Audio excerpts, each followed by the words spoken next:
আল্লামা দেলোয়ার হোসেন সাঈদী রাহিমাহুল্লাহ ছিলেন তেমন একজন মুজাদ্দিদ। চিৎকার করে বলেন ঠিক কিনা? উনি শিরক বিদআতের আস্তানাকে তছনছ করে দিয়েছেন, তাওহীদের বাণীকে সমুন্নত করেছেন, গণমানুষের কাছে তাফসিরুল কোরআনকে জনপ্রিয় করেছেন। আজীবন তিনি ইসলামকে বিজয়ী শক্তি হিসেবে দেখার স্বপ্ন দেখতেন। এত প্রাঞ্জল ভাষা, এত চমৎকার আধুনিক প্রেজেন্টেশন, গণমানুষের কাছে কোরআনের তাফসিরকে এভাবে জনপ্রিয় করে তোলার মতো ব্যক্তিত্ব আল্লামা সাঈদী ছাড়া দ্বিতীয় কেউ এই বাংলার ভূখণ্ডে নাই।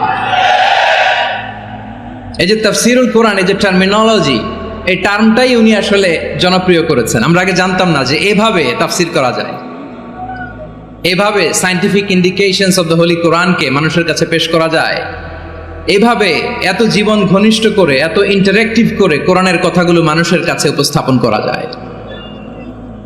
উনি অন্যায়ের বিরুদ্ধে সবসময় সোচ্চার ছিলেন, প্রতিবাদী কণ্ঠস্বর ছিলেন। ওনার আলোচনা শুনলে দেহের রক্ত টকবক করে ফুটতে থাকতো। আল্লাহু আকবার, আল্লাহু আকবার, আল্লাহু আকবার। He was a strong mouthpiece of Islamic revivalism. Islamic জাগরণের স্ট্রং মাউথপিস ছিলেন আল্লামা সাঈদী রাহিমাহুল্লাহ। অনেক দোয়া পেয়েছেন, আমরা পড়েছি, এমন জীবন তুমি করিবে গঠন, মরণে হাসিবে তুমি, কাঁদিবে ভুবন। গোটা বিশ্বকে তিনি কাঁদিয়েছেন। আল্লামা যখন ইন্তেকাল করলেন, আমি তখন মালয়েশিয়া থেকে যুক্তরাষ্ট্রে একটা কনফারেন্সে যোগ দিতে যাচ্ছি, কাতার এয়ারলাইন্সে। মালয়েশিয়া থেকে দোহাতে নামলাম। দোহায় যখন আমার ট্রানজিট, তখন শুনতে পেলাম যে আল্লামা বিদায় নিয়েছেন। সোশ্যাল মিডিয়ায় শুনে বিশ্বাস করতে পারলাম না। মুহূর্তের মধ্যেই মাসুদ সাঈদী ভাইকে মেসেজ করলাম, উনি কোনো উত্তর দিতে পারলেন না।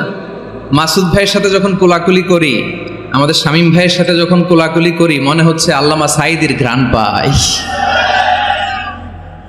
শরীরটা লিটারালি কাঁপছিল, নিজেকে মানাতে পারছিলাম না, বিশ্বাস করতে পারছিলাম যে আসলে আল্লামা বিদায় নিয়েছেন। ইন দ্য মিন টাইম আমার সেকেন্ড ফ্লাইট, দোহা টু নিউ ইয়র্ক, 12 ঘন্টার ফ্লাইটে উঠলাম। ইন্টারনেট থেকে বিচ্ছিন্ন হলাম। নামার পরে শুনলাম আল্লাহু আকবার, যেখানে ওনাকে কবরস্থ করার কথা ছিল সেখানেও কবর দিতে দেয়া হয় নাই।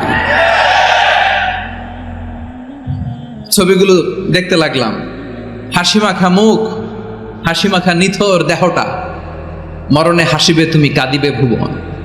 From east to west, from north to south, the entire globe, গোটা বিশ্ব ওনার জন্য কেঁদেছে, গোটা বিশ্ব কেঁদেছে। কাবার গিলাফ ধরে ধরে মানুষ চিৎকার করেছে। এর চেয়ে শ্রেষ্ঠ মৃত্যুকার হতে পারে? আমাদের আল্লামার আর কি পাওয়ার ছিল বলেন? আর কি পাওয়ার ছিল? কুল্লু নাফসিন যায়িকাতুল মাউত, যারাই দুনিয়াতে আসবে তারা ইন্তেকাল করবে, এটা আমরা মেনে নেই, এটা আমরা জানি। কিন্তু অবাক করা বিষয় হচ্ছে, আমরা আজও জানি না আমাদের আল্লামার মৃত্যু কি স্বাভাবিক হয়েছে নাকি এটা পরিকল্পিত মেডিকেল কিলিং ছিল।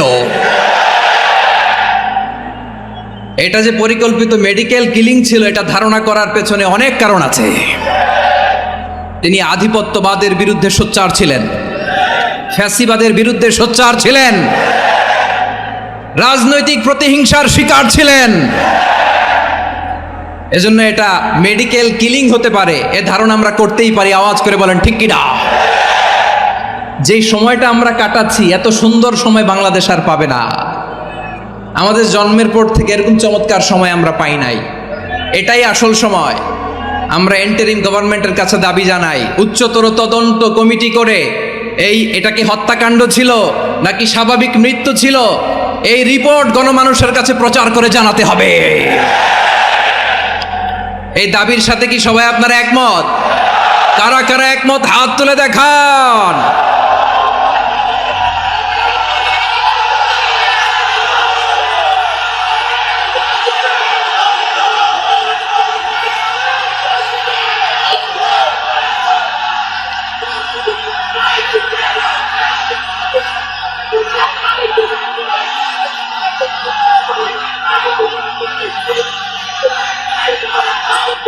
আমার প্রিয় ভাইয়েরা, প্রিয় চট্টলাবাসী, আল্লাহ তাআলা তার এই মুখলেস গোলামকে তার জান্নাতুল ফেরদাউসের মেহমান হিসেবে কবুল করুক।